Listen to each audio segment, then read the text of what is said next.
অতি সম্প্রতি ত্রিপুরা রাজ্য সিনিয়র ক্রিকেট দলের হেড কোচ হিসেবে নিযুক্ত হয়েছেন আন্তর্জাতিক খ্যাতিসম্পন্ন দক্ষিণ আফ্রিকার অলরাউন্ডার ল্যান্স ক্লোজনার। ত্রিপুরা ক্রিকেট অ্যাসোসিয়েশনের কর্তাদের আশা হচ্ছে এবার ক্লোজনারের হাত ধরে ত্রিপুরা ক্রিকেটের ব্যাপক উন্নতি ঘটবে। আজ ত্রিপুরা ক্রিকেট অ্যাসোসিয়েশনের অনুমোদিত সমস্ত কোচ এবং নির্বাচকদের নিয়ে এমবিবি স্টেডিয়ামের ক্লাব হাউসে বৈঠক করলেন ক্লোজনার।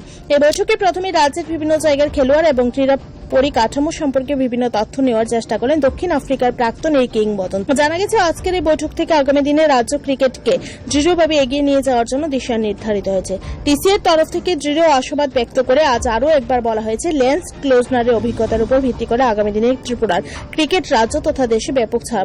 আজকে ল্যান্স ক্লোজনারের ইন্টারাকশন সেশন ছিল আমাদের টিসিএর সমস্ত রাজ্যের সমস্ত কোচদের সঙ্গে, যারা টিসিএর পেইড কোচেস আছে এদের সাথে, সঙ্গে সিলেক্টরদের সাথেও ইন্টারাকশন সেশন ছিল।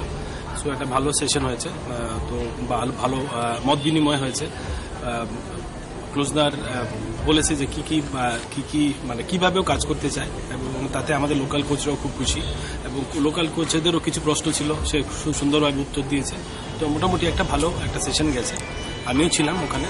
তো এখন মেয়েদের সাথে কাজ করছে, পরবর্তী সময় আন্ডার-19 দু একদিনের মধ্যেই আন্ডার-19 ছেলেদের সাথে ও কাজ করবে।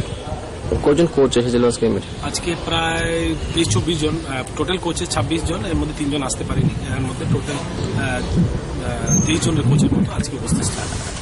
সিলেক্টর কজন এসেছিল? সিলেক্টর সব সিলেক্টর, যে জুনিয়র সিলেক্টর, সিনিয়র এবং উমেন সিলেক্টর সবাই ছিল। রাখবে ব্যুরো রিপোর্ট, ত্রিপুরা নিউজ 8।